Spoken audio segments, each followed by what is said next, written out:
السلام عليكم ورحمة الله تعالى وبركاته. أعزائي المشاهدين والمشاهدات، اليوم غنهضروا على الشرطي هشام اللي فهاد النهار هذا فهاد الصباح الشرطة اعتقلت المرتكبين للجريمة الحقيقيين. هما 3 عناصر، 2 شدوهم في الدار البيضاء، وواحد شدوه في فاس. قبل ما نبداو الموضوع ديالنا، انا عندي واحد الطلب للقنوات اللي كانوا من البدايه هما كيعطيو اخبار كاذبه واخبار مغلوطه، الهدف ديالها هما يجمعوا الاموال من الادسنس. كنطلب منهم باش يخرجوا باعتذار للجمهور ديالهم، اللي الجمهور كيثيق فيهم، ولو كيقول لهم طارت معزه كيثيقوا فيهم. وهاد القنوات للاسف دائما كيمشيو في مغالطات وما كيقدموا لا اعتذارات ولا حتى شي حاجه، وكاين اللي مازال مصر باش يبقى مازال مستمر في المغالطات ويكذب على الجمهور ديالو.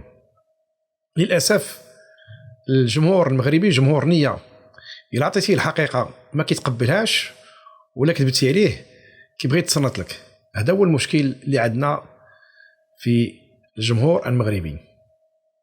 بزاف ديال القنوات قالوا القضيه فيها علاقات جنسيه، قضيه فيها مخدرات، قضيه فيها كوكايين، قضيه فيها غسيل اموال. وهذا علاش الواحد خصو يتريث ويتسنى الخبر اليقين من بعد ينشر الخبر.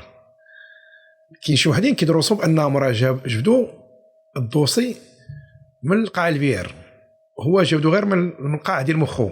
وهذا للاسف هو اللي كاين عند اغلبيه ديال اليوتيوبرز، سواء كانوا مغاربه او غير مغاربه. ما كيتسناوش الحقيقه، كيبغيو غير ينشروا المعلومه، لان الناس متعطشه باش يعرفوا الخبر اليقين. وهاد الناس هادو كيستغلوا الناس، كيستغلوا بحال هاد الناس هادو وكيزفوا لهم اخبار زائفه، وما كيفكروش لهاد العائله ديال هذا الانسان. كاين الابناء ديالو، كاين الزوجه ديالو، كاين والديه اللي كيسمعوا هاد الاخبار هذه وكيقدروا يتيقوها ويدخلوا في واحد ازمه نفسيه.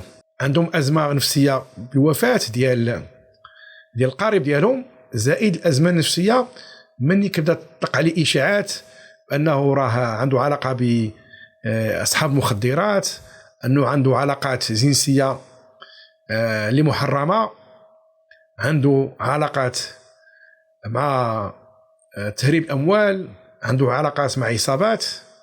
هادشي كل شيء هاد اليوتيوبرز ما كيفكروش فيه، كيفكروا غير يعمروا جيوبهم بالاموال. كاين بزاف ديال الدواسه باش تعمر جيبك بالاموال، ماشي حتى لهاد الدرجه يطيح بك الذل باش تهضر على ناس اموات باش ترزق من القصص ديالهم. ويا ريت هاد القصص كانت فيها الصدق.